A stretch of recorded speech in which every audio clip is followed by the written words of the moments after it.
What's happening, my people? So today, music review. Last week wasn't able to do any reviews, man. They ain't had nothing out. But this week we get a little bit of music. So a legend has came back to drop a project for us. This is Camron, Purple Haze 2. And this is 16 songs, 53 minutes. My overall view of the music. I'm gonna try to do something a little different this week. But listening to the project, it has a lot of nostalgia. With a lot of the beats, it has the soul samples that we love Dipset for. A few of the tracks, like early on, he shows like some growth in like having some substance and talking about some things in his life in the songs. But then later on, he kind of gets into his boastful bag, and it kind of loses the heart of the project. So that's how I'm gonna give you for right now. But let's get into the individual songs. Track 1, Toast to Me. Soulful beat, classic Dipset sound. I lost my nigga, plural. Like the beat drops and he spits that line like, oh, he about to kill it. I lost my nigga, plural. Ooh. It wasn't that good of a line. Like the beat and stuff sounds great. The flow is alright, but like he didn't really say too much on the track. It's alright though. It's alright song. Track 2, Medellin. Hard joint. Was gonna take my ex back. Seen it with Safari. That was a good line.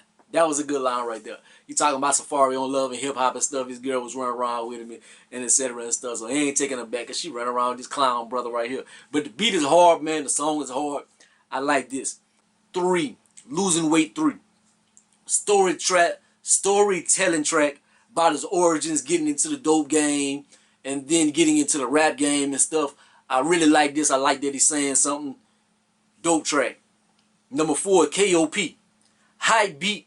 Things he did with the flow on here. Like, he was kind of like, he would rap a little bit, and then the end, he was kind of like sang it. At the end of his words and stuff, he would kind of like sang it out and stretch it. And it sounded horrible, man. Like, it wasn't a good flow on the song. So I wasn't crazy about that. Number 5, I Don't Know, featuring Wale. Tina Marie sample, female joint. This is a good song. I thought Wale was gonna come on here and wash Cam, but Wale didn't give a superb verse, man. His verse wasn't that good. Like, it's like he freestyled the verse or something. He didn't really put his all into it. I thought Wale would have shined on here, but he didn't. But it's a good song though. Camron does sound good. I just thought Wale would have. I think Wale a better rapper. I thought Wale was gonna kill him, but Wale didn't kill him. Good song. Number 6, Big Deal. Soul sample, kind of uplifting joint. He talk about female, how she doing bad, and how he called Section 8 up and he try to help her out and stuff like that. Then the next verse, he talk about whenever he was in poverty and how he pulled himself up out of there and stuff. So he talking about some real ish on here. I like this joint, man. That joint is dope. Number 7, Fast Lane. Nice beat. Sound like the Dipset sound, but it's just a boisterous track. Not too much substance with it. So it's just, Number 8, The Right One. The beat nice. The hook is a play on Ray Charles back in, you got the right one, baby. So it's a play on that.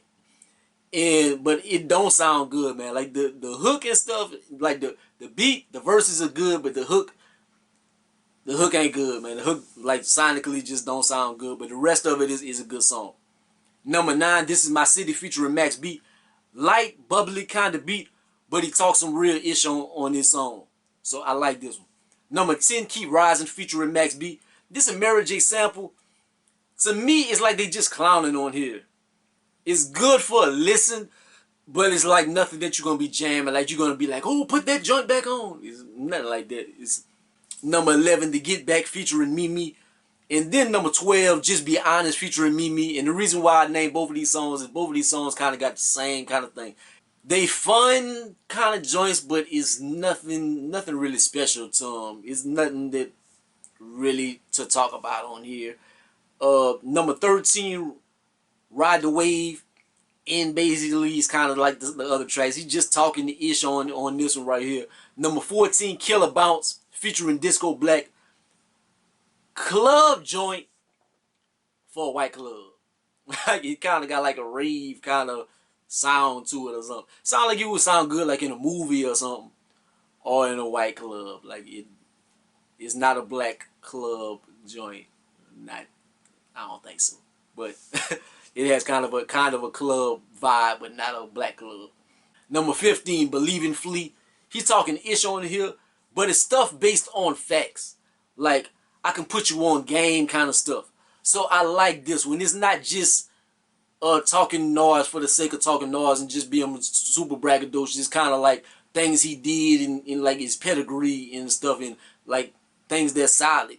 Like you can track this. Like I did this and I put on for my crew, and I could put you on game for you ain't got to jump crews and stuff. Like I like the stuff he's saying on that song. And number 16, Straight Harlem, featuring Jim Jones and Shooter. This joint is real nice, man. I like this one. Talking about how people was wilding out back in the days in Harlem and stuff. Like how he stopped his homeboys from robbing Stephon Marbury, and talking about how they was wilding and robbed Biggie Smalls back in the days and stuff. Jim Jones come on, he got a good verse. Shooter, he comes on here, he kind of like all over the beat. I don't know who the brother is. I'm pretty sure a New York cat, if you want to watch this, how you don't know who Shooter is? Shooter been out, he was on this song back in, that's how y'all always do me, because I'm from Louisiana, and if I talk about something New York, like I never listened to New York music before or something, like I got all kind of old albums and stuff, like the CDs, like I was bumping Dipset and Cam, Come Home With Me, and Diplomatic Immunity 1 and 2 and stuff. Like I was bumping it back in the days, and Purple Haze and all that. But anyways, y'all, you don't know nothing, man. You don't know Shooter and stuff. I don't know, man. And I like New York music. Like my favorite MCs is Jay-Z, Nas, people like that. But New York brothers, they just getting on me. Anyways, so my thoughts of this one, man. Like I love Cam. You're OG in the game. It's good to hear him, but he kind of like still stuck in. He's not mature. Like you want to hear your artist, but man, your fan base. Like when I was listening to Cam back in the days, I was like my high teens, my early 20s and stuff. Now I'm in my mid 30s and stuff. I don't necessarily want to hear the same kind of stuff right there. Like I want you to grow, like your audience grows and stuff. We kind of want to hear like more. I want to hear like a little bit more mature content. Like he had it on some songs, but then a lot of songs he was just kind of like talking noise. So with that being said, it does sound good. It has a Dipset, a classic Dipset vibe with the beats and stuff. Some of the songs sound, the mix on it sounds kind of like they was in a cheap studio or something. Like especially like track 1. The mix don't sound good at all, but not like all the songs, but like some of them. But I give it a 6.5 out of 10, man. That is my thoughts, man. Y'all don't kill me too much in the comment section, but that is my thoughts, man. Like, comment, subscribe. Gonna be the greatest of the most hated, man. Holla at your boy. Peace out. I even brought the pink out. I had that on already, but holla at your boy.